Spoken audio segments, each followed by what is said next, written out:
He's holding my hand and he just collapsed, basically just dropped it there. And my brother-in-law, he runs back and my father is still holding my hand. He said, what do you care? You become a white guy. I remember that. Wow. And she put the phone down. He punched me straight in the face and runs off. Said to my friend there, I said, why did he hit me? He said, he does not like your color. There's a baby on the floor. She picks the baby up and she hands it to me. The translator comes. She said, she wants you to hold the baby because she said, when I was baby, you came here, you saved me. This is a global production.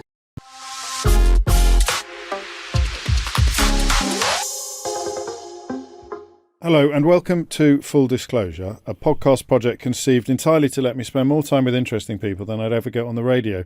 But this week the two worlds collide, really, because Ravi in Ruislip rang me a couple of weeks ago, and while I was talking to him, my inbox started pinging with lots and lots of people saying, I think this might be Ravi from Khalsa Aid International, which was, to my embarrassment, it was news to me. So we double-checked. And it was. Ravi Singh is the founder and CEO of that UK-based NGO. We'll hear the story of when and why it was founded back in 1999. And he is my guest on this week's Full Disclosure. Ravi, welcome. Thank you, James. A pleasure. I'm not going to call you Ravi in Ruislip for the duration of the entire interview. That's fine, yeah. We should probably begin at the beginning because the seeds that were sown in your early life perhaps help to understand what was to sprout and blossom later. So I thought when I sat down 5 minutes ago that you'd been born in Punjab, but you weren't. You were actually born in Singapore. That's right, yeah. How come? Singapore. Well, my father went to work in the early 40s, before the war, late 30s, 39, 38. And he got caught up when he was working in Singapore for the British Naval Fire Service. And my granddad used to get telegrams or letters every few months or whatever. And unfortunately, the British assured the people in Singapore never fall fortress, and he fell very quick to the Japanese, and he became a prisoner of war. And that really played a big part in upbringing, because every evening, imagine a very small village, hardly electric, few hours a day, very rural. My mom would make food right next to the clay oven and put it on the plates, and she'll say, take whatever you can, do not waste food. Your dad had to eat grass to survive. So every meal, my mother would tell us that's ingrained. And if you look at all my friends and you ask them, I tell them, order what you can eat. Do not waste. I will make you eat it. Don't waste food. There are people who have no food. So it's ingrained. So he told us about the suffering where the British officers were beheaded in front of him and they had to dig their own graves. He was one of those old, school guys, just got on with it, but they've seen everything. And he did talk to you about it? He talked to our mother. Right. So I was young when I moved to Punjab. My father was working. He had a decision to make in 69, 60. Where do you want to live? Because Singapore was given back to the people, independent, and so he chose UK. He came straight here, worked in a foundry. Right. I only knew him the few visits he made to Punjab. My memory of him is very vague. I do wish as you got older you knew him better, but my mum became my father and mother. And he had confided in her about what absolutely he'd experienced to my older siblings too. It was a very and also our Sikhs were used at target practice, etc. And other captives by the Japanese. The brutality. I think I talked to someone the other day. Because what, the Japanese beheaded people? I said, yeah. Haven't you seen what other prisoners were like sticks when he goes, no. So history has been forgotten. We shouldn't gloss over the circumstances in which you lost your dad. You were 10, I think, and he was back in Punjab visiting. He came to get us, yeah. I didn't realise he was preparing to take you back with him. Me and my sister were the last ones, yeah. Gosh. Yeah, we were the last one. My other three brothers and sisters were here, and so we were the last one. But I didn't know him as well. I wish I do. Well, because he wasn't present. He was too busy providing for us and doing brutal work, really hard work. Very hard work. I don't know how he saved money to bring us over. It's we can't even save money nowadays. So what happened that day? You were What were you doing So, on the outskirts of your home village? Correct my pronunciation of Mundi and Jatan. Mundi and Jatan, yeah. So it was a big gathering of relatives. They all wanted to meet my father, especially my future brother-in-law came to meet my father. And then me and my future brother-in-law and my father, let's walk in the fields. Just outside, it's all green around the village for miles.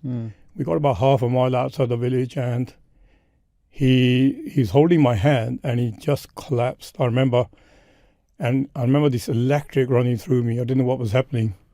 He's like basically just dropped dead there. And my brother-in-law, myself, like slow motion, looked at me. We're in the middle of the field. He runs back. I can see him in slow motion running back to the village. And my father is still holding my hand till the help came. About 10 minutes maybe. Wow. It was like electric running from me from head to toe. He couldn't speak or anything like that? Nope. It was just, I don't know what was happening. He just, I was so young. I was like, what the hell? Like, what's going on here? My whole thought process just froze. I just remember this electric current, and I was like totally frozen, disabled. It was a long 10 minutes, by the way. I bet it was. Endless. Yep. And then you had to deal with your mother's grief? Mothers, then everyone had to come, the relatives. They all came for the funeral, and we had to wait for my brother to come from the UK, the older brother. It was, looking back, it was a very tough time. But it was a very confusing time because I didn't know him as well as I knew my mum. Did you have a mythologized image of him in your mind? Did he? What sort of space did he occupy in your heart? Very hardworking, very tough. When he used to come visit, he'd make sure he'd test me on mathematics and English. I remember this very clearly. Once he said to me, spell friend. I was about 10 and a half. I said F-R-E-N-D. Obviously it's wrong. He looks at my sister across the room. My sister knew it was wrong. He said, is that right? She said, yes, so I don't get the slap. So he didn't know the answer. Yeah, exactly. So he double-checked with her. And I was saying, oh, thank God she met me. But he worked very hard for us. I mean, being a prisoner of war, all the trauma, he never talked about it to us. Carrie Day worked hard in the foundry. Those are like, that's a different generation. It certainly is. It's a different age, really, isn't it? Very different. What was your relationship with England? What was England in your mind, given that your dad was there and not with you? What did it represent? To be honest, I didn't really think too much about it. Our village was small, maybe a couple of hundred families. Very friendly, very very amazing village, amazing upbringing. Not all Sikh families. No, that's the thing. So when my mum would come for a month at a time every year, we had a quarter of our village was Muslim. So when people here start talking bad about something, I tell them, I say, look, what's your next word? You know what we do work-wise. And also, my second mother was Muslim. She raised us. When my mum was away, we call her Auntie Dolto. And so she was our basically guardian angel as well. She looked after us so much. So our village was Hindu, Muslim, Sikh, and I didn't understand. There was no differences. I remember when Eid would come, everybody the few days before got new clothes, even we did. And then we all celebrate. Every occasion celebrate. I only when I came here, I started looking at the hatred. But there, it was we're so busy trying to fill our bellies. I think here we got bellies full and empty brains. So we need to, always think of something to do, even if it's negative. So what did England mean? England meant a complete turnaround from being like, me and my friend Charanjit Singh Channi. He was killed by the police in 89 in a fake encounter, as it was a lot of young Sikhs were killed in Punjab from 84 to 92. And we were like the terror of the village, the young guys. We were like, I'll give you an example. So we will loosen your animals. We will bring a beehive and pick it with our hands and the honeybees, cover it with a sheet and throw it in your animal yard of your house, catch weasels and, go after snakes. He was, we were really, very close, the whole village very close. So when I came here for 5 years, it was a big shock because I remember this guy called Wayne in the neighborhood, it's about 11 at the time. And he stuck a thumb at me when I opened the door. In our culture, thumb means you're stupid. So I'm putting 2 thumbs at him. And my brother comes up, slaps me back at the head. He goes, no, he means, how are you? You okay?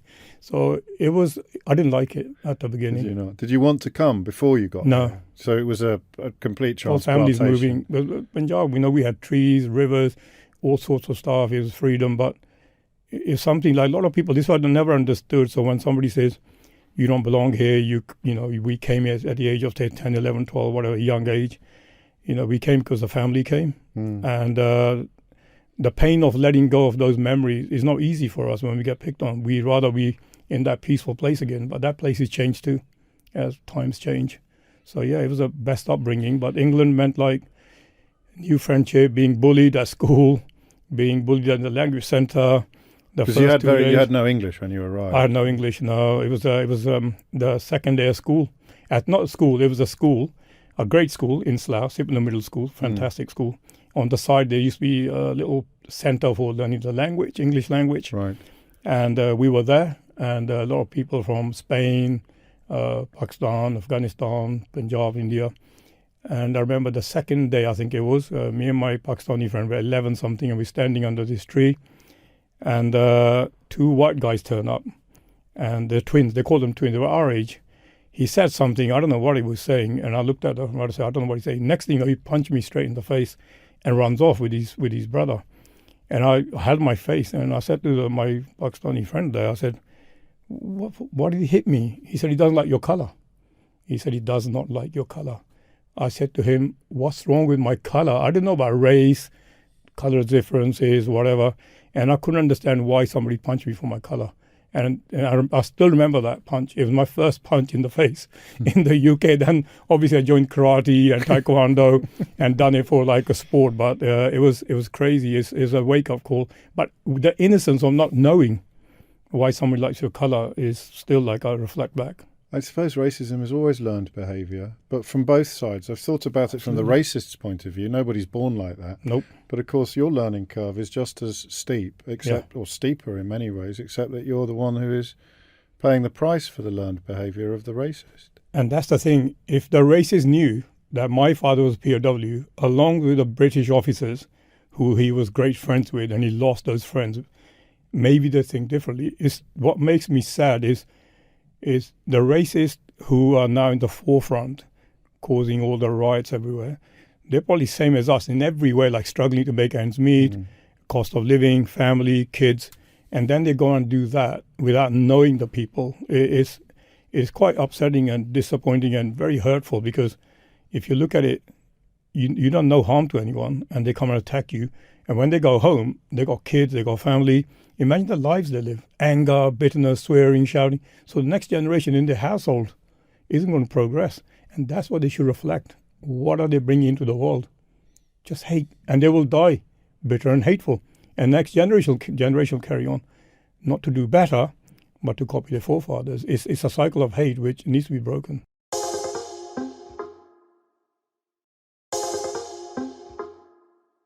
Did Slough have any redeeming features?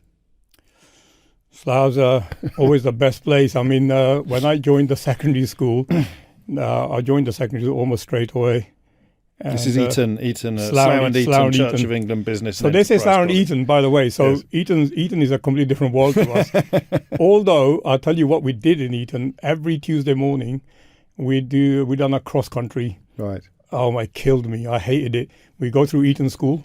Would you really? The big fancy school. Well, that's like having your face up against the sweet shop window, isn't it? Exactly. So we go around all the long tails.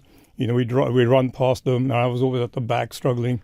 And I think if you see why my father got there, and my father or other people who are from Asia stick together, because it was more racism widespread. So you had strength with each other. You had shops, like-minded stuff going on. And when you're isolated, you were easy targets. And, that fear is coming back now. It is coming back now. We will talk about that. Were you conscious of class? Did it make sense to you that these boys who were your age were walking around dressed like Victorian gentlemen? I didn't understand it first. No. I was still struggling to learn the language. I think it was a very big transition for me.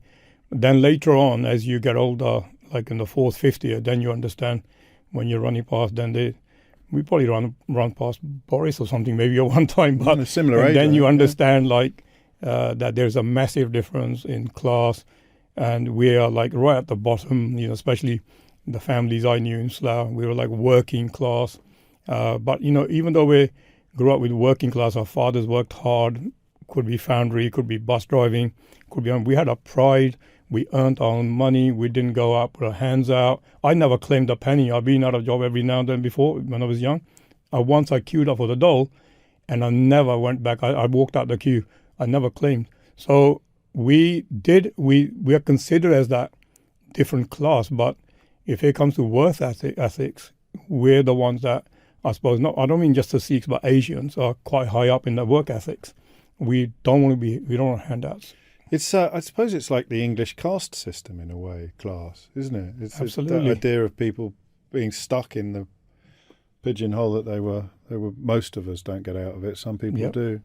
And we talk about corruption in like, because I've been traveling 27 years now in Asia, Africa, etc. But corruption here is worse. When you look at COVID, all the contracts, etc., it happens every day. I went to a dinner only one time. I was invited to a Tory party dinner. Someone took me along a few years ago. And there's all these property developers. And one of the guys looked at me, "Are you a property developer?" I was thinking, wish I've got about 50 quid in the bank. But they were there for networking, so pay 50 grand to the Prime Minister and have dinner with them and get things signed.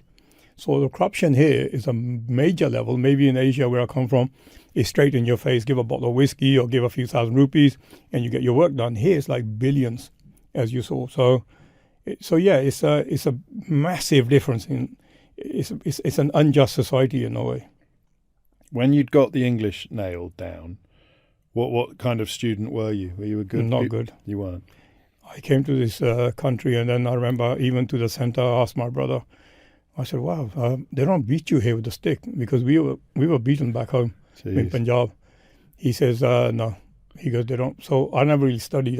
Once I learned English. I don't want this to sound like an endorsement of physical punishment. Exactly. It was like, oh my goodness, like people like me but I was very stubborn. The teacher used to beat me back in Punjab, back of the hand, on the bum, whatever, the stick, like really brutally. But then you say you're stubborn, so it doesn't hurt. So here, for 2-3 years, I was quite withdrawn. Right. It wasn't me. I had no friends. I didn't know what I was doing, so I joined Taekwondo. And the best thing I joined in '84 was Air Cadets. Okay. So there was another 2 or 3 Asian guys. I had a turban, so I wore a badge on the turban. We got bullied a few times. I stuck to it. Some of my friends left, and I stuck to it. So I had the fastest promotion in Air Cadets. I loved the uniform, loved shooting, loved flying. So that really gave me a lot of confidence. The officers became close friends. So I think that was a turning point for me. I think, then stepped out of our culture into the English culture in a way. Concept of service as well. Absolutely. It's just home from home, and your senior officers, one of them, God rest his soul, Mike Sharp, Flight Lieutenant Mike Sharp, he passed away. He's our CEO of one of the squadrons, and Neil Paramore was the other one. He's still around. He moved from London, might be listening in. Top guys. I mean, some people mentor you and mold you in a way that you reflect back thinking, yeah, these guys really helped me. And Sikhism also has a strong strain of service. Faith is our faith. The Sikhi is based on service, seva, which means selfless service. If you go to the Golden Temple, the Darbar, so we call it, there's food for about 100,000 a day. Anybody's welcome. Even here, the Sikh temples are gurdwaras. You can walk in and seek shelter, ask for food. The food is all vegetarian, by the way, so it doesn't offend anyone. You can all have a hot meal. So my faith from the young age, when I could have my senses when I was about 5 or 6, being in the Gurdwara in Punjab, helping clean up, helping the dishes, cleaning up, is instilled in you. It's part of your genes to serve others. And partly because of the village that you grew up in, your earliest years in, and I think your mother's influence as well. You were quite ahead of your time when it came to equality or equity. Yeah. Your mother would really drill into you that everyone was the same. Absolutely. In the villages in Punjab or India now, it's very common to have very bad system of upper caste and lower caste. And my best friend who was killed, Chania, and his brothers, they lived in an area which our side of the village never really met. So, but we used to go eat together, play together. They'll come and eat. Some of our relatives and some of the people in the village would tell my mother, your son's playing with these guys, like untouchable or whatever. My mother never said anything playing with those kids or with Muslim kids. It's all one village. And she really had that profound effect that, your thinking is about everyone's a human being.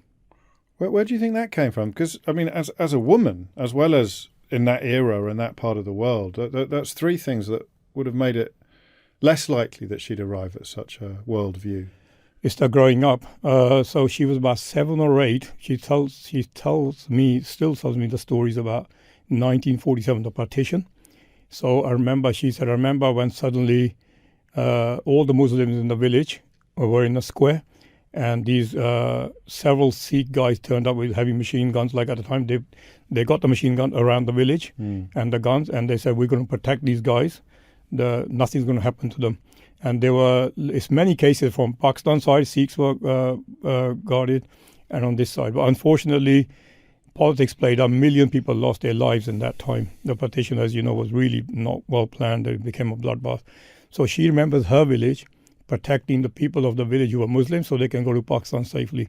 They guarded them all the way to the next city to board the train. Yeah. And my mom still remembers that. Remembers the guns, the guard for them, saying goodbye. She remembers her family and neighbors saying goodbye for the last time. And so she never forgotten that. So her upbringing is in a war, in a situation which is, you have to, your humanity has to surface, or your evil dark side as humanity. For us, it was humanity, and she's never forgotten that. She talks about it, those memories, what she suffered then, what she saw, made her what she is. Wow. Yeah, it's so many in our community who saw the massacres. They carried that burden. Were you? I mean, did you get any O levels or anything like that? I just about managed to get CSEs. Okay. So our school was based on, when you joined the school, if your English was bad, you were in the lowest group. Straight away. 2A, 2B, 2C. So I remember good old Mrs. Tucker, fantastic teacher, economics. She gave me a test while she was doing the cooking class. She goes, here, Phil, I didn't understand what she said. I couldn't read what was on the paper. I could just about speak. And then I was blank. And she said, oh, you're going places, aren't you? Like that. Oh. I said, oh, thank you very much. I don't know if I just said okay. And so now I've just managed to get CSEs. I tried to be an electrician. My brother forced me to be an electrician, get a trade. Right. It wasn't for me. I always had the knack to, talk to people and, more like retail side. Oh, okay. So you didn't have any particular ambition of what you wanted to be when you grew up, except to pay the bills and... I wanted to travel, I know that. Okay. So when I was about 17 or 18, I went to local Oxfam shop in Slough High Street, Mrs. West, dear old Mrs. West, God rest her soul, a very elderly lady. I said, hello. She goes, oh, hello, young man, how you doing? She's about 65, 70. I said, I want to go on a mission. I want to do something with Oxfam. She said, oh, dear me, it doesn't work like that. I said, how does it work? She said, you have to get a job, blah, blah, blah. I said, so I thought about it for a few days. Then I went back, can I raise money for you? She said, yes, of course. So I remember walking to Uxbridge, which is only a few miles up, and back on my own, raised about £54 for my community, and I gave it to Mrs. West. She goes, oh, wow. She goes, I said, can I go on a mission? Can you talk to someone? She goes, you really have to get a job. I wish you all the best. I remember those memories when we started Khalsa Aid. But yeah, I mean... How old were you then? So about 18? 18 then. Okay. 17, or maybe younger, 17 maybe. So you had this sense of wanting to do something I had the sense to do something meaningful. Yeah, we grew up with this sense of duty, responsibility, serving others. It's honestly, if you see anybody, like even now when I'm walking up and down, now all over Bayswater or whatever, I park my car, I see someone, I start talking on somebody sitting on the street, just talk to them. Honestly, I don't understand why we walk past people, just ask them, how you doing? I always talk to people, can I get your coffee? And I had the weirdest, most funniest order I had from an elderly lady 2-3 weeks ago before I went to Lebanon. She said, I said, hi, how you doing? She was quite elderly. She goes, she goes, I'm good. So what can I get you? She goes, can you get me double macchiato? Very, very Pacific. And the security guard for local Sainsbury standing there, he said, she always asked her, we don't do that. I said, can I get you something else? She goes, okay, I've got another coffee. I think, so it's in us. It's in, especially me. I'm the type of guy, I want to talk to you. Yeah. If you're standing next to me on the train station, if you don't talk to me, it's okay. But I'm going to start a conversation. And due to that, I made so many friends. So what sort of jobs did you do? Shops and stuff? I worked in retail. And then I got a motorbike against my mother's wishes. I was clean shaven, which a Sikh boy shouldn't be. Yeah, so you drifted away from your faith. I drifted away. I became right, like they call it in a community, like somebody who's not in line. They call it Bigadiyamunda, which is like a bad boy sort of thing. But you weren't rejecting it. You were just drifting. I'm just drifting because it's a new world for me. Of course. And you don't I lost all my friends. I mean, you don't want to stand out even more than perhaps your ethnicity makes you stand out. The turban and the beard and some of the other trappings of Sikh that they're even more identifying. Absolutely. There was no meaning for me. It wasn't explained. Now we explain to people what it is, your ID is. So, when I found out about my friend I told you about that was killed in India. I just want to pause here because, you had essentially embraced the Western ways, for want of a better phrase. But you kept an eye on events back in Punjab. Absolutely, yeah. And you would be reading about the killings carried out by Indian police in the late 80s, early 90s. And then you literally just stumbled across a name that you knew. Yeah. Is that right? Literally, yeah. One day I came back from London. I was sitting down about 10:30 at night. I picked up a book somebody gave me years ago. It had black and white pictures. Like each page probably had about 20, 30 pictures of young men that never returned to their homes after 84. And I just honestly, I opened the book and it opened on a certain page, and suddenly these little eyes, like from an inch by inch picture, and it looked at me. I said, "Wow, the eyes are really staring at me." It's black and white picture, and number 26, whatever. I looked at the key. It says, "My friend name Channi Penmundia." So I rang my mother. You know what my mother said? I said, "Oh, was he killed in 89? This is mid-90s." She said, "What do you care? You become a white guy." I remember that. Wow. And she put the phone down. She goes, "What do you care?" Because I wasn't at home. I was away in London. And that, stung me. So I was the type of guy getting a haircut twice a week, or my suit had to match 2 hours to get ready. And all night I thought about him, what could have been. We were so close, and I regretted not keeping in touch. Next morning I just wore a very rough turban and never looked back. The way he was killed, I rang 3 a.m. UK time that day, which is 8 a.m. in India. I talked to his mum and dad, and they told me that he was tortured in 5 police stations, and there was a doctor in the 5th one. And then what they used to do is take someone out, put a rifle in their hand, take a picture, and announce a police encounter with the terrorist and get an award. And his radio announcement came on the 5th night from 5th different police station. And that really hurt me big time. So that my identity, that he never got away from the identity. And where am I? His offence was to be a practicing Sikh. He was a practicing Sikh. That was it. So much horrific stuff. His mum went to see him, told me it was like really heartbreaking, and it happened to many people. So, instead of living in hate, we started working on Khalsa Aid stuff later on, 2-3 years. I'm not the type of guy to have grudges and live a bitter, twisted life. I'm the type of guy, let's look for solutions to address the situation. So that was, because you already had the impulse, as we've discovered with your early visits to Oxfam, but then your child, did his parents remembered you when you rang? Absolutely. Your childhood friend, your sort of partner in crime, your partner in pranks. He was. Your partner in pranks was killed in the most horrific circumstances, and something began to crystallise inside you, a determination to what? To make a difference? To talk about politics of hate, oppressive politics, to talk about injustice, to talk about minorities who have no voice, to talk about the people that I've known all my life, people who molded me, shaped me, being targeted because, the state decided that, it's not acceptable that any political activism is out there seeking, could be independence or human rights. Anybody who stood up and spoke became automatically a terrorist. And that brutality, not many people in the West know. There was many suspensions of law. There's president's rule in Punjab, which means police could do whatever with immunity and impunity. So that was one of the worst stages, dark periods of Punjab.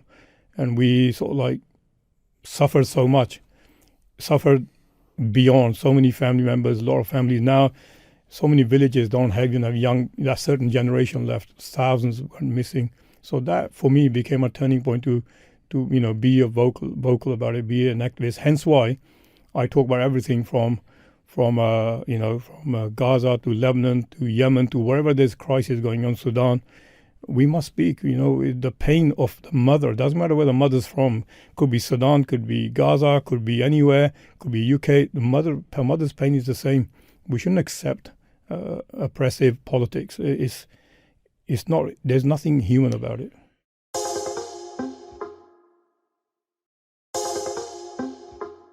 When did the idea of Khalsa Aid first occur to you then? When did you start to think? Because there's not a lot, is there, Ravi, in your backstory so far that would suggest you had what it took to head up a massive operation like the one you've ended up heading up. Yeah, which I should have mentioned earlier, including Nobel Prize nomination from people. You were nominated by people who really know what they're talking about. So, where did that idea first take root? When did you first think, do you know what, maybe because I can see how you could have now gone down the path of being a very public activist, a very strong advocate for decency and equality, for compassion, for kindness, to be giving a lot of speeches. And I'm not taking anything away from the people who do go down that path, but that wasn't for you. You wanted to be on the ground. I love being on the ground. I mean, I get invited to talks or speeches, and of course. But I don't have a PA to go.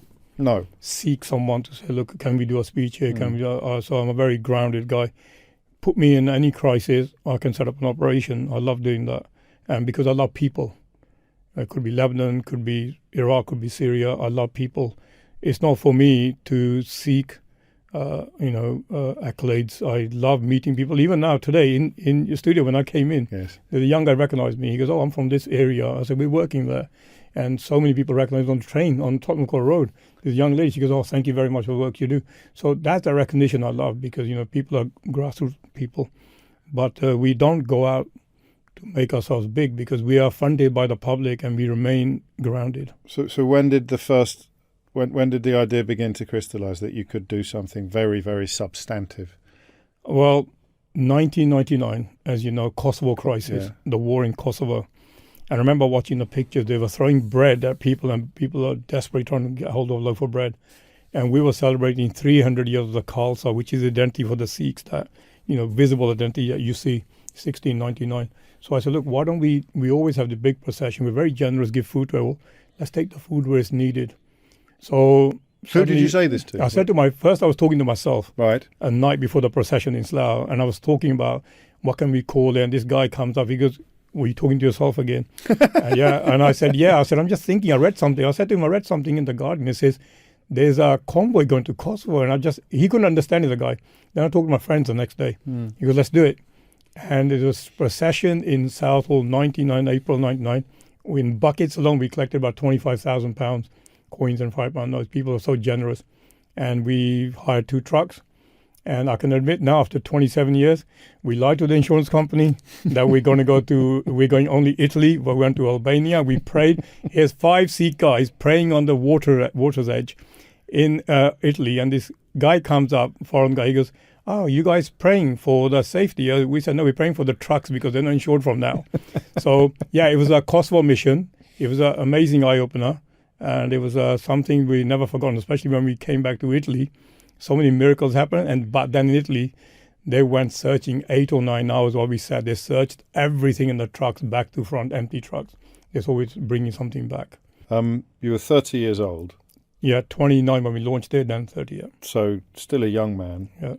Black beard. And you discovered your calling, I think. Yeah, I knew our community is very generous. But more than that, you knew that this was what you were meant to do.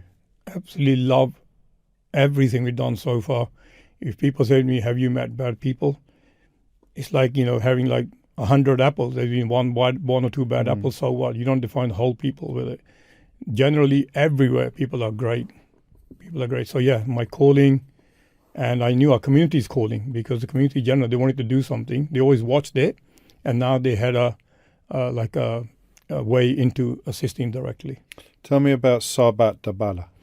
Sarbat Dabala means well-being of all. The Sikhs practice it in every prayer. There's prayers daily 2-3 times. So it always ends in Sarbat Dabala. Sarbat is the world. Bala is well-being. So we pray for the well-being of all mankind, all the humankind. So it's in our blood. We don't say may God bless the Sikhs. We say, may God bless the whole of humanity. That is in every prayer. It's the strength of who we are. It makes us what we are, which is like that we cannot sit still. Basically, a Sikh cannot be comfortable with all the suffering going on. It's ingrained. You have to think about other people, regardless of race or religion. And it's not just abroad. Also here, when there's floods in the UK, whatever, we get stuck in with great friends in Somerset and Yorkshire. So let's not gloss over that, because I mean you might go to places like Kosovo and Afghanistan and Syria, but you also go to Somerset when the floods are brilliant friendships. And I think you were giving out water to people stuck in the convoys on the way into Dover. That was in 2022, I think it was. A few years ago. So Operation Stack. Wherever there is need... We stuck in. We get stuck in. We have locals here. This is why when you talk about the politics changing, UK politics changing, far-right groups, there are communities that will not even touch that area. Habden Bridge, amazing people. Yorkshire, we help. Lancashire, Somerset. We got such amazing contact. Now, because of that, every year in Wells, Wells Cathedral, in Somerset, we do meet the Sikhs. Because of the floods, because the Sikhs weren't in. They wanted to remember. So we do that annually now and become an annual event in August, I think, or July or something. So it's a great sort of like friendships. Now, whenever anything threatens in Somerset or any other parts, they will call us. We need sandbags, we need this. They don't need anything at the moment. So our last floods this year, obviously in Somerset, seems they need anything. There's a very good group called Flag. They do amazing work for the floods and for the community. So they call us. It's teamwork. So this is what I don't get, James. Like, how do you want to wreck your country? And when there's disasters, people want to work together. But like now, we want to go out there, express our anger at something by wrecking your country. I really don't get that. What's when they call it patriots? How is it patriotism? Am I less patriot if we're helping in the floods? Am I not patriot if I'm saying we're here if you need anything? So I don't know. I think the word's misused a lot. No real patriot will damage their own country or attack his police force. Police force come from us. They're our kids, our uncles and brothers, whatever. Smashing things up to show how committed you are to a country is a very odd way to behave, isn't it? I love the story of Bhai Kaniyaji. Yeah. It's a big part of who you are. So there's a figure in our history not long, about 300 years ago, 400 years ago, Bhai Kaniyya. There was a battle going on against the Mughals, Sikhs and Mughals, and one guy was seen helping all soldiers injured from both sides, and they were complaining. Sikh soldiers were complaining to our Guru Sahib, saying, this guy, is helping those wounded who are Mughals. And so our Guru Sahib Ji, he called him. He said, what's this? Is it true? He said, yes, look, you told me to see light in all. They're all injured. They're not fighting, so I'm seeing light in all. So I'm helping them, just your message. So everyone's like waiting for vengeance and all that. And the Guru Sahib said, here you are, take some ointment as well. Not just give water. He was giving water to them. And he offered ointment, said somebody's injured, somebody's suffering. That doesn't mean they're no longer our enemy. They're just human beings. Serve them all to get better. So that's a sort of initiative that we believe in. No matter how some of us may be choosing to go with the far right, our ideology in the Sikhs is never far right. Where does that come from? Because people will be aware of Sikhs. Well, people like Stephen Yaxley Lennon using Sikhs to prove that, or to attempt to prove that he wasn't racist, although I think that pretense has disappeared since Henry Novak's murder made the news. But there was quite a prominent practice, wasn't there, of trying to use Sikhs as a camouflage, really. And that's most disappointing. Like now, I think that was all blown apart when not long ago a Sikh lady was raped because a guy thought in Birmingham, who was a racist guy, who followed right-wing politics, he thought she was a Muslim. And he was telling her, while he's raping her, who's the superior race, etc. So those people I kept saying that the people at the grassroots who are arrogant, ignorant, they don't know the difference. They just see a brown person, I don't want to use the word before we use the P word. To them, we're all the same. You need to understand that case shows exactly the mindset of a racist. I know some of our people in our community, they think that, they're disillusioned that they can tell the difference between a Sikh or a Muslim. And what makes it even worse is if you're walking down the street, and a Muslim is being attacked, and the guy says, don't worry, I'm only attacking Muslim. How do you accept that? We can't accept that. I can never accept that you're going to walk away from someone being attacked, but you're okay. It's the old racism. I remember working with the old lady, I won't name her in South, years ago, probably passed away. She was ultimate. I was about 16 or something last year at school, working in the summer holidays. Every morning, P word, F word, and even there's a guy called Ray, he's passed away, I think, years ago, 84, 85, I think it was 86. And he would say, he was racist. He would say, come on, calm down, love, leave the boy alone. But she was brutal. So it's the same as saying, you're okay, it's the others. We can't do that. Nobody's okay if somebody's race is getting targeted. And we Sikhs, we need to be vocal. What happened in 9/11? Sikhs were killed in America, targeted. I remember a milkshake being thrown at me in West London, walking down the street. I remember making fun of it, saying, "Guy, I prefer vanilla," or whatever.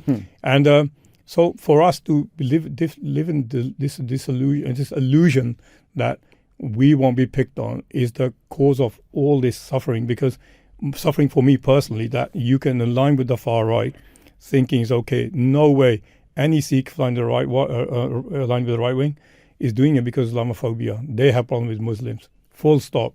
I don't know why people beat around the bush, and that's why I get targeted by the same guys. You're this, you're that, because it just can't happen. They'll come for you eventually. So this mindset is wrong. So Khalsa Aid is up and running after that Kosovo trip. You're back in Slough and you start building a growing network of volunteers. How do you decide where to go next? Because you were in Afghanistan after September the 11th. You went to the scene of the tsunami in 2004. Yeah. What's the kind of modus operandi? It's where we can get to physically. Right. Like, for instance, 2016-17, wanted to go to Yemen. We couldn't. Yemen. Malnutrition killed our babies. We couldn't go in. But in that time, where we had network of Sikhs too. So Tsunami Islands, called Andaman Islands, middle of the Indian Ocean. So there's Sikh gurdwaras there, Sikh temple. Why are there Sikh gurdwaras in the middle of the Indian and Indonesian Ocean? Because the British used to exile Sikh political activists. Really? Far from Punjab, thousands of miles away. That little island was their prison. Wow. Yeah, it's called Karapani, dark water.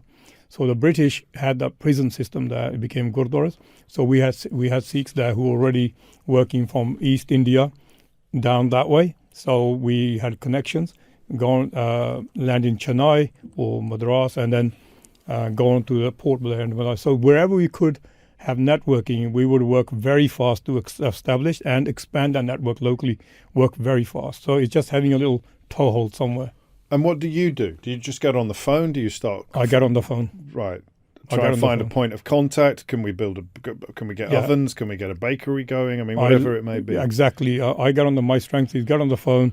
I could spend 2 hours on the phone, and now anywhere in the world set up a network. We're even building, we're trying about 10, 15 shelters here. The contractor is in South Sudan.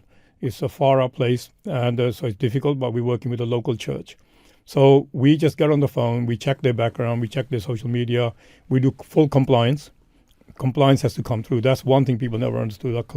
In the UK, if you're a faith organization working in war zones, or any organization, your compliance has to be tops. So otherwise you could be arrested for money laundering or assisting terrorism. Yes. So as a faith charity, especially working, say, during the wars in the Middle East, with ISIS, etc. So we have the terms in the beard, and so did they, the ISIS people.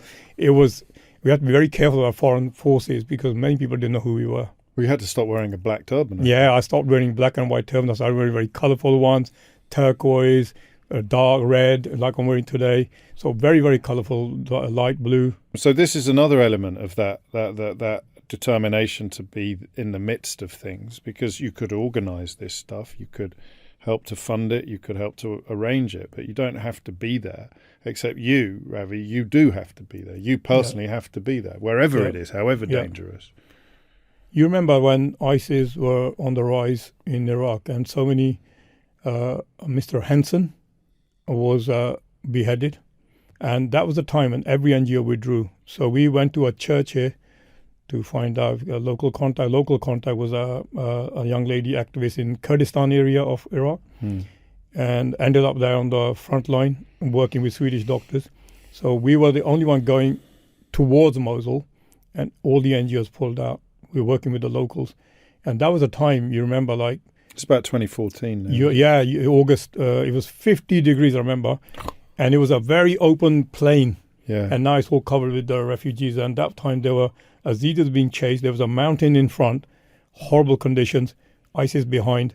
They have to cross the mountain to get to where we were, Kurdistan area, and so many died on the way. Obama finally, after 2 weeks, acted, provided water and escape.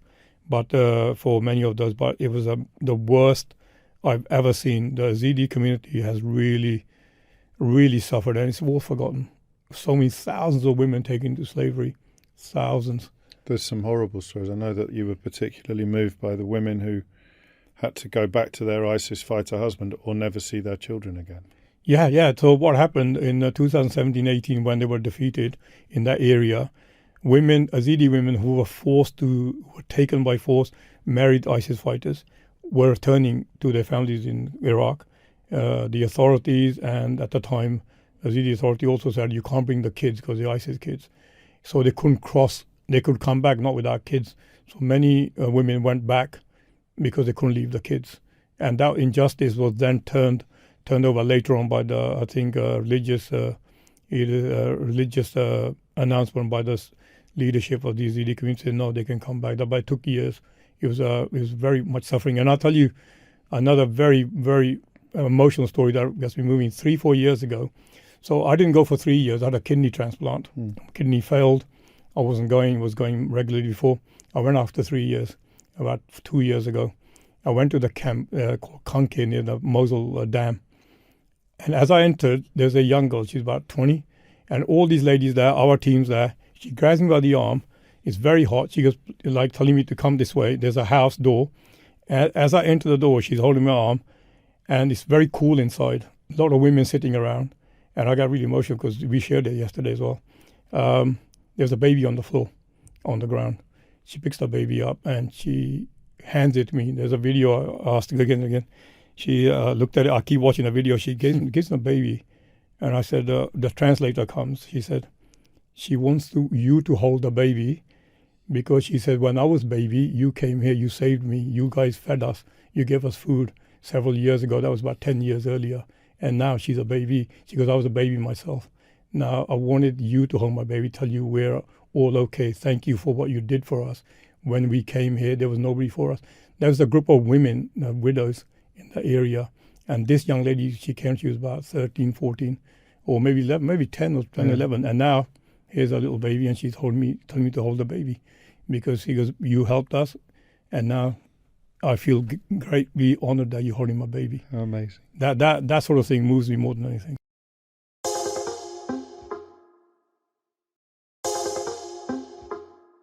Tell me a bit about what you had done, because you arrived, as you say, in an area that everybody else had fled. Tens of thousands of Yazidi refugees. I know one of the first things you do, I think this is part of the Langar Aid philosophy. Langar. Is that you build a bakery? You get a bakery. Yeah, Langar is a community kitchen. The Sikhs have a strong. Every Gurdwara you can have a meal, and that's called Langar, which is a shared community kitchen for all.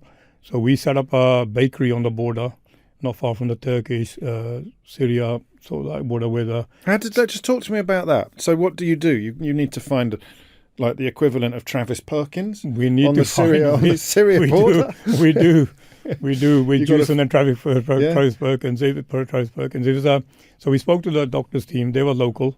So, but initially, we helped with water and all that initially. Yes. So then the bakery came along. So it was imagine there's a camp. There's nothing. A unit is built. The builders come to the building. Then we buy a whole bakery equipment and put together. Then we go for the testing. And there's pictures. I remember the day when they started baking these big baguette things. And the smell spread to the camp. Oh. And I remember the first bread. I'll tell you two things. One was we were so excited. I tasted the first bread. Oh, my God. It was so late at night. We're in the middle of nowhere. It was emotionally so charging. We gave it to the kids. And the next day we came back and there was a guy from some sort of church in North America. And we were so excited. We were sharing the bread with all the people. He came to just visit the camp with his crew. We said, wow, try this bread. I said, look, here's the machinery. It just come out. He wouldn't try it. He goes, no, I'm okay. I said, come on, man. Everyone's celebrating. You can pick it yourself. Just try it. He goes, no, I won't try it. I was like, what the hell? Why didn't I try it? We were so excited. That bread, the smell through the camp raised so many hopes. We're doing that now in Lebanon, by the way. We're working with the established bakery. We're providing flour. And they're giving 500 packs to 500 families a day. It's a flat bread, about 7-8 in a pack, big one. So we're doing that again now, right now. But we're using someone else's bakery, working as a team. So that bread in the Middle East, is a staple diet. It gives hope. And it was bread in Kosovo. Bread in Kosovo. It's always bread in Kosovo. You know the Christian concept of breaking bread together? Yes. There's no difference. If we could just learn that really look into each other's face. We don't have much difference, but unfortunately, it's like languages. We see somebody speaking, like if you're in European language, I can see any, like you got Middle East language, Arabic, Kurdish, Persian. They're similar to our language. If I'm listening to you, I can pick out words. So I learned a lot of Arabic over the years. I can have like a broken conversation. And it's shocking for me because when we see someone speaking foreign, we switch off. But if you pay attention, if you really pay attention, you pick something. Yes. What about the people who don't like what you do? So you're putting yourself in danger's way, but you're also, obviously, whether you want to be or not, you are political because I am. You are. It's impossible. I always find it amusing when people say that the Archbishop of Canterbury should stay out of politics, or the manager of the England football team should stay out of politics. It's like saying stay out of oxygen, isn't it? I mean, I get that told all the time. I bet you do. And yet, of course, everything you do a lot of what you do is caused by politics. It's politics. We have a concept in our Sikh called Miri Piri, which is religious political. You must be involved in all. Politics dictates us, our lives every day. Everything we do, the trains we use to get here, the funding, the work we do, the taxation, it's all politics. You can't say out. Those who tell you to say out politics basically are telling you we don't like your opinion. That's what they're saying. Like, I'm not a very big. I got a lot of right-wing Indian groups. They're not very fans of mine because I talk about we shouldn't be lynching people. We shouldn't have fascism. So they will say to me with fake IDs, trolling with Sikh IDs, you stick to this and, you're this, or Ravi Muhammad, because you're helping in the Middle East, as if it's going to offend me. What would offend me? I got, all sorts of friendships. So people will say that, stay out of politics, because like if the Archbishop says something against attacks on a mosque on the far right, that hurts them, saying, hang on, he's a Christian guy. Why is he not agreeing with us? So it's decency. There's decency. There's lack of decency and humanity nowadays. But politics dictates our lives, and we must speak up. But you face personal danger as well, I think. I mean, on some of these trips, you're not only at the mercy of the elements, but also of the people who have caused some of the problems that you're trying to solve. Yeah, you become very defensive by nature. Your whole persona changes, the way of thinking changes. You walk into a cafe where you're going to sit. What if there's an attack? What if somebody crazy comes in? You become so defensive. People who go out with me for coffees, they know who I am, my friends. I need to be able to see, who's sitting where. What can I use if there's an attack? It makes you a little bit, crazy. You could say that you are very defensive all the time because you've seen what happens around the world. You could be sitting in a cafe in Middle East or Africa, and a bomb goes off. What do you do? So you're always on alert because you've seen so much, and that it's not really good either.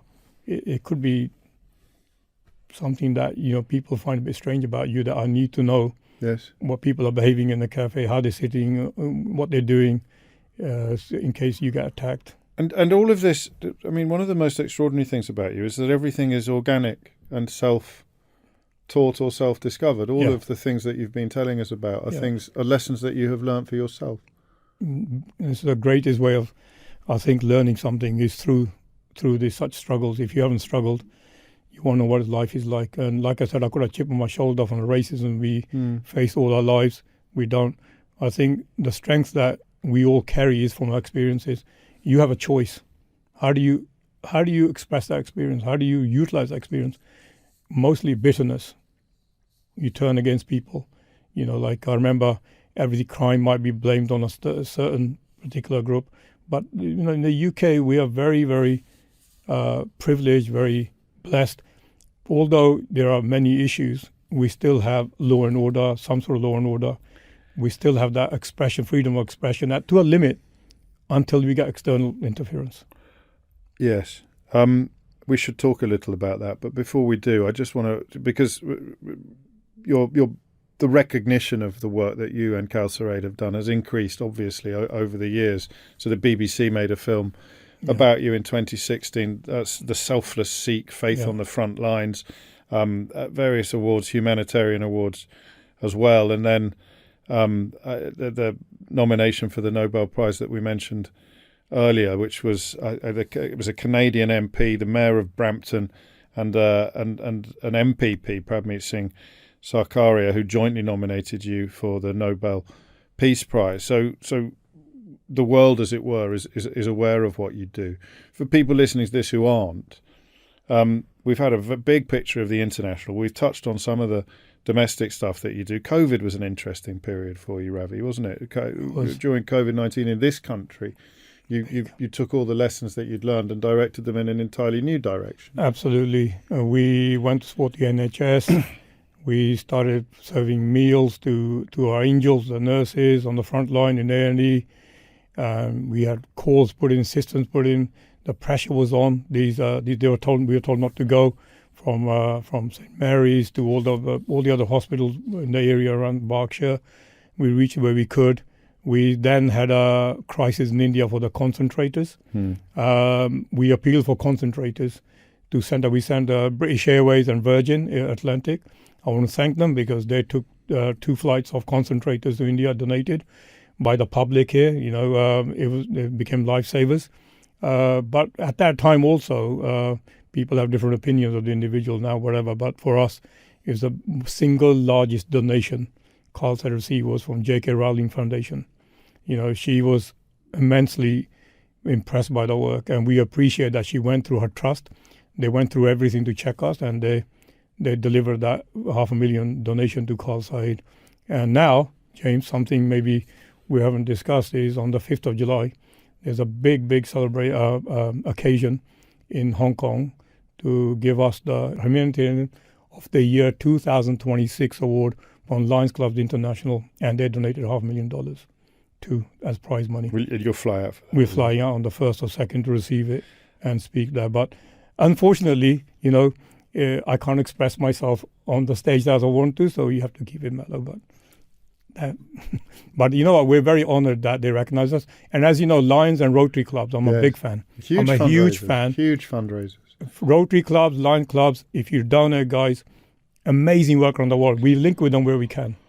And then we come to the state of our country, Ravi, and I know we probably feel, albeit that I obviously have white skin, so I'm not as exposed to some of the ancient hatreds that are on the rise again in this country as you will be, but I think you have said that you're more worried now than at any other point in your life in this country about the direction of political traffic. When Mr. Farage spoke after that, the murder of Henry Nowak, which is the most despicable crime, he was told by the parents, very dignified. I love Henry's parents who, they had lost their son. Imagine losing at that age the son. It's just horrific. And they were so dignified. And this guy went on about cold rage and immigration in the same line and Henry in the same line. He basically didn't listen to anything the father was saying for his own gain. And I don't know, I think if you're listening and you're one of those guys who get influenced easily by right-wing politics, how do you call someone a leader? I want you to have a look at the definition of leader. A leader leads into a better place, or into a war, whatever it is, a better place for the future.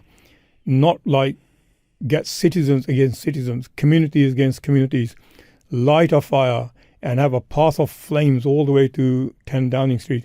Imagine what he or she will lead for the next 5 years. Your country will be destroyed. Our country, this is. I think sometimes people forget, we're here. We love this country. This country is probably one of the greatest people like me who go around the world. We could be in any trouble. I know that our government will get us as much as they can, do whatever they can. But to have a so-called leader who leaves a trail of ashes is not a leader. This guy's an opportunist like every other far-right leader. And it frightens me how people are thinking like, there are 2 parties on the rise now. And someone who's seen in the 80s being called names after 9/11, you think things are better. You think we are progressing into a community-led country, that community strengthens us. It's not. It's pitting citizen against citizen. It's becoming like ghettoizing the minorities into criminals. And yet, we other politicians are also taking advantage. Sometimes I hear conservative leader, Kenny Badenoch, she's leaning towards the right a little bit now, more and more. Like, we need to do this, we need to do that. It's time for real statesmanship, not dirty politics, not politics populism, statesmanship. We need a statesperson to lead us out of this country. All these changes coming up, it's unstable. Our country is so unstable. And then somebody from outside, Trump, Vance, start talking about Henry Knox's murder as if they're so great at their countries. They got the worst case of freedom of speech, of brutality against, ICE raids, people being killed in cold-blooded, murderers getting away with it, and then they're interfering in our country and to light the flame. Even Elon Musk is thinking, where are you going?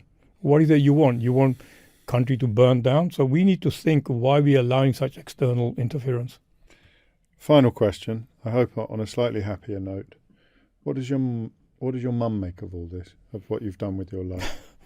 In the beginning, my mum used to say, when I started first year or two, she goes, why are you going to these countries? You're going to get hurt. Just do your job. So I stopped telling her. So I remember I went to Somalia 2003. I didn't tell her. So I phoned from Somalia. In Punjabi, I said to her, I'm in Somalia. She goes, where? I said, Somalia is very far away. She goes, where? I said, in Africa. She goes, you didn't tell me. I said, you're going to tell me not to go. You're going to tell me you're going to phone me for days on end. Don't go, don't go, don't go. So I stopped telling her. But now she's very proud. She's very proud. We don't want our kids to go to these war zones. Somalia was, people consider as the roughest place. But for me, it was the most friendliest community. They gave me so much love. So sometimes a misconception. I love in the Hiran region. Any Somali guys listening, thank you for your hospitalities. You are misrepresentative, and I hope it changes. But my mother is tough. She faced a lot of tough stuff in Punjab. She's a tough cookie. And, she's very proud now, very proud. Still worries. Of course. She's got a lot to be proud of. Yeah. You can find out more about Khalsa Aid International just by searching for it online, KHALSA. Ravi Singh, thank you. Thank you, James. Pleasure, absolute pleasure. This has been a global production.